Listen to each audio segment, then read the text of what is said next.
Halo teman-teman, perkenalkan, kita dari kelompok 11. Nama saya Anissa Fahmi Fatimatus Harok. Dan saya Zaratul Mutawamah. Kali ini kita akan membahas kemajuan peradaban Islam pada abad ke-7 hingga ke-11 lewat dua tokoh penting, yaitu dinasti Saljuk dan Al-Ghazali, serta kaitannya dengan para sarjana dan pedagang. Untuk itu, yuk langsung saja kita masuk ke dalam pembahasan.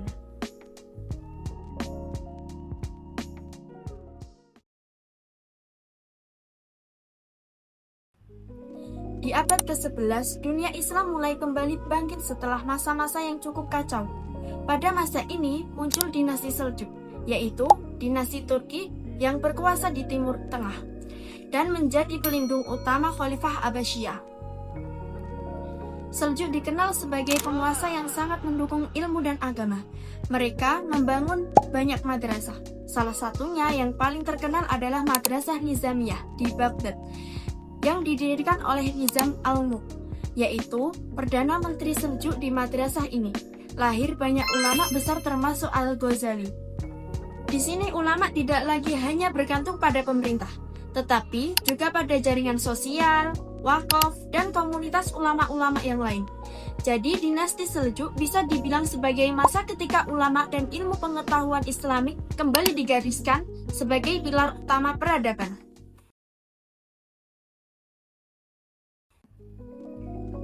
Sebelum kita masuk ke Al-Ghazali, mari kita lihat dulu latar belakang utamanya. Di abad ke-8 hingga ke-11, dunia Islam mengalami masa keemasan ilmu.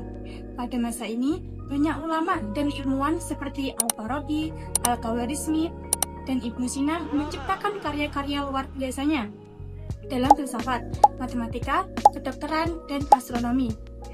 Yang menarik dari ini, banyak dari mereka tidak digaji oleh negara, melainkan mendapatkan dana dari aktivitas perdagangan. Para pedagang muslim menguasai rute-rute perdagangan luas, mulai dari Asia Tenggara sampai Afrika Utara dan Eropa Selatan. Nah, hasil dari perdagangan ini digunakan untuk membiayai pembuatan naskah, pembangunan perpustakaan, dan kegiatan belajar mengajar. Jadi, di abad ke-7 hingga ke-11, kemajuan ilmu dan kemajuan ekonomi berjalan bersama karena ada hubungan yang kuat antara sarjana dan pedagang. Sekarang kita sampai pada sosok utama, yaitu Al-Ghazali. Al-Ghazali hidup di masa dinasti Seljuk dan dikenal sebagai ulama besar dengan gelar Hujjat al-Islam. Awal karir Al-Ghazali adalah sebagai guru filsafat di Madrasah Nizamiyah. Namun, ia kemudian mengalami krisis keimanan dan merasa bahwa filsafat yang terlalu mengandalkan akal saja bisa membuat orang ragu terhadap iman. Oleh karena itu, untuk menjawab hal ini, ia menulis buku yang berjudul Tahafut al-Falasifah atau Kerancuan pada Filsuf. Nah, di dalam buku ini, ia mengkritik filsuf-filsuf seperti Al-Farabi dan Ibnu Sina dan berpendapat bahwa ilmu-ilmu yang bersifat pasti seperti matematika boleh dipelajari, tapi filsafat metafisika yang terlalu rasionalistik dan berpotensi merusak iman harus dihentikan. Akibat tulisan yang ditulis Al-Ghazali ini, banyak madrasah kemudian lebih menekankan ilmu-ilmu keagamaan fikih, kalam, dan tasawuf, sementara ajaran filsafat dan sains rasional lebih dikekang. Oleh karena itu, banyak sejarawan barat dan kritikus modern menuduh bahwa Al-Ghazali menjadi salah satu penyebab kemunduran ilmu pengetahuan di dunia muslim. Mereka berargumen bahwa setelah abad ke-11 kreativitas ilmu berkurang dan peradaban Islam mulai tertinggal. Namun, banyak peneliti muslim kontemporer membantah bahwa Al-Ghazali sendiri yang menyebabkan kemunduran. Pertama, ilmu pengetahuan dari filsafat muslim tidak mati setelah Al-Ghazali. Di barat Islam sana, misalnya muncul filsuf besar seperti Ibn Rus yang justru membela filsafat dan menjadikannya bagian penting dari pemikiran Islam. Yang kedua, faktor yang lebih besar justru adalah perubahan politik dan sejarah, seperti dominasi mazhab tertentu, intervensi dan batasan dari penguasa, dan akhirnya invasi Mongol yang menghancurkan pusat-pusat seperti Baghdad.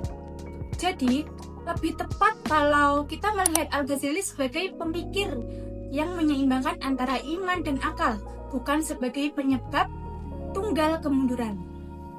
Dalam konteks kemajuan para sarjana dan pedagang, Ghazali adalah bagian dari proses di mana posisi ulama semakin kuat, sementara peran pedagang dan ilmuwan non-agama mulai berubah akibat dominasi politik dan keagamaan.